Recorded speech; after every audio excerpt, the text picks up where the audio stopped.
We are going to begin today with the latest in Haiti. The death toll from Saturday's earthquake now more than 2,000, and nearly 10,000 people are said to be injured, leaving hospitals overwhelmed with patients who urgently need help. Hospitals in that quake-devastated area overflowing with people needing treatments. So patients suffering from broken bones and cuts are basically being treated on mattresses in hospital corridors and hastily erected disaster tents. Meantime, survivors showing increasing frustration about the sluggish arrival of relief to some of the hardest hit areas. The head of Haiti's Civil Protection Agency said he knew aid had yet to reach many areas, but said officials were working hard to deliver it.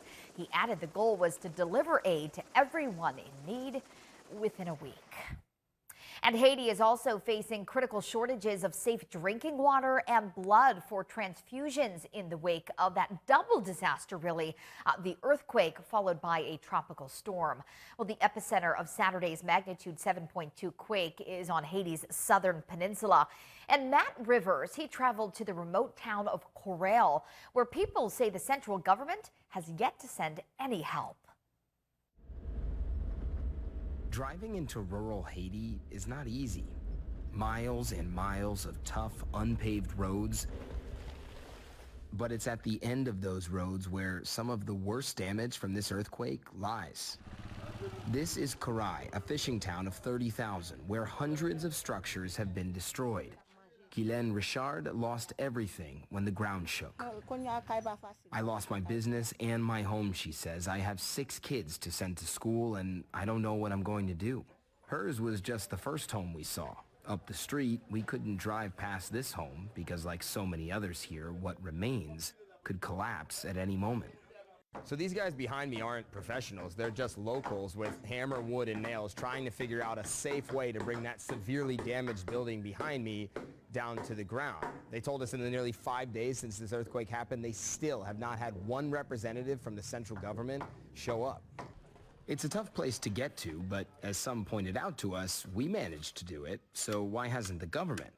Anger, a persistent sentiment from many. This man's family was injured when their home collapsed. Do you think that the government can come here and help you? I don't think so. I don't think so. I don't think so. So you're not waiting for them? No. No. And are you frustrated with that? Yeah, very, very frustrated. I'm very frustrated. Some blame corruption and a lack of will for government inaction. There's also the recent assassination of Haiti's president, gang violence, and a lack of quality infrastructure possibly at fault. This bridge in the city of Jeremy, in rough shape before the earthquake, now so damaged that heavy trucks like these, loaded down with aid, cannot cross, supplies sometimes hand-carried. No matter the reason, the reality persists. People in need are growing increasingly desperate. I need help, she says, and no one is helping me. So far, it's only God who I think will help me. The place where she might pray for that, the church in the town center, also destroyed. Thankfully, fewer people died during this earthquake compared to previous similar quakes. Imagine, as one person told us, if it had happened on a Sunday morning when church was full. And we did reach out to Haiti's central government asking, have you sent representatives to Karai to see the hundreds of structures that have been destroyed? What are you planning on doing to try and make the lives of people affected by this earthquake better? They did not respond to our requests for comment. Matt Rivers, CNN, Jeremy, Haiti.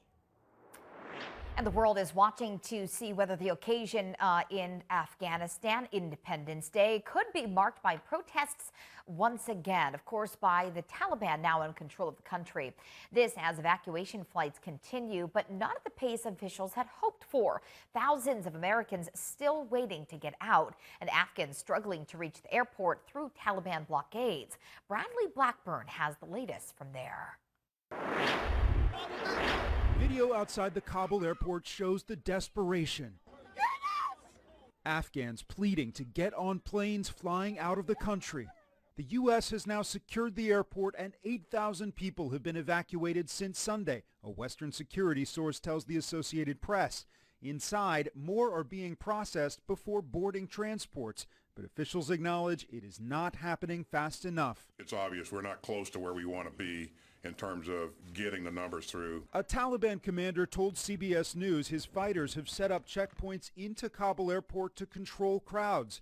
This translator for the U.S. Army made it through with his family, telling CBS News he lied to get past 10 of those checkpoints. If they found me, they're gonna kill me.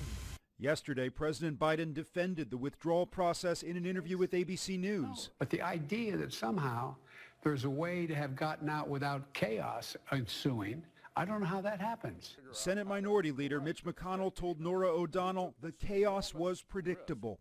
And ironically, we have more troops in Afghanistan now trying to rescue our people than we had before this unbelievably bad decision to precipitously withdraw. In a video posted to Facebook, exiled Afghan President Ashraf Ghani, speaking from the United Arab Emirates, said he left the country to prevent bloodshed and denied reports he took large sums of money with him.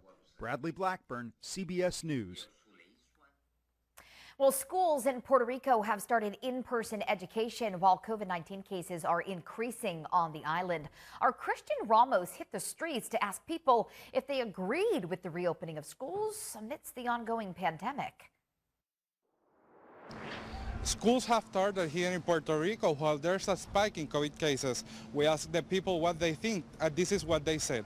This is not reasonable because we're expecting to have a new spike.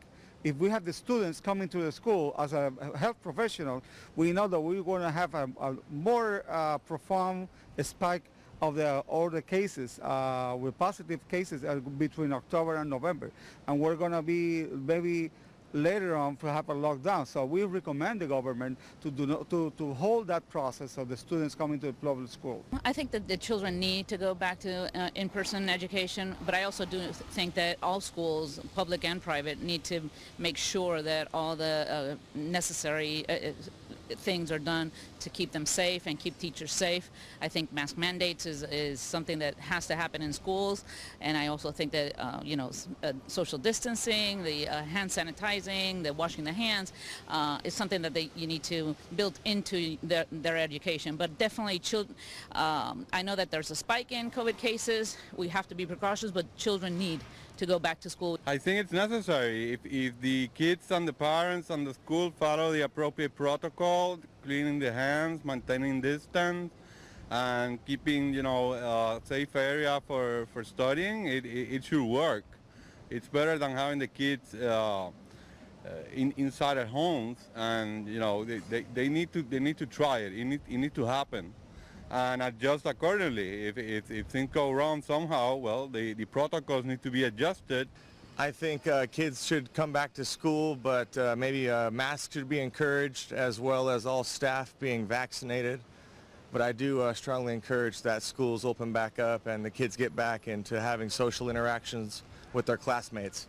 But everyone should get vaccinated and try to wear a mask when you're in public, especially at school. The Department of Education insists that they have a very strict protocol to ensure the health of the kids. Reporting from San Juan, Puerto Rico, Christian Ramos.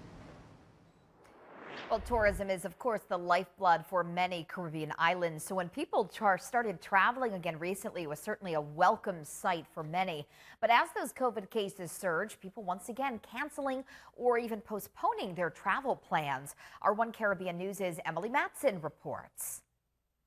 It was really kind of heartbreaking to not be able to finally go. Wednesday, Cotton Starr of Houston was expecting to see her friends in San Diego for the first time in a long time. I'm a high-risk category, so I was a little concerned with what was going to happen during that travel. I was going to be exposed to a lot of people. It's been basically 2 years now since I've been able to see them. Kim Hoff outside Denver has been waiting even longer, planning to meet her friends at Dragon Con, a pop culture convention in Atlanta, next month. And it got to the point of the rates just skyrocketing in the last week or so. I thought, no, I'm sorry. There's no level of logistics that will make me feel okay if I bring this back with me. Both canceled their long-awaited trips due to the spread of the Delta variant. airfare is on the downtrend. Economist Adit Domadarian with the travel app Hopper says summer flight demand has flattened from pandemic highs, which is leading to lower prices. But his service is finding since July, one aspect of travel is up. There's been a 33% increase in people buying cancelable tickets. People want to have that option to cancel if for any reason, something happens, the situation develops in a way where they can't take that trip. Other potential passenger pitfalls are increased airline cancellations. In June and July, domestic air cancellations were above their 1% average, which translate to 10,000 cancellations in July alone. Emily Matson, One Caribbean News.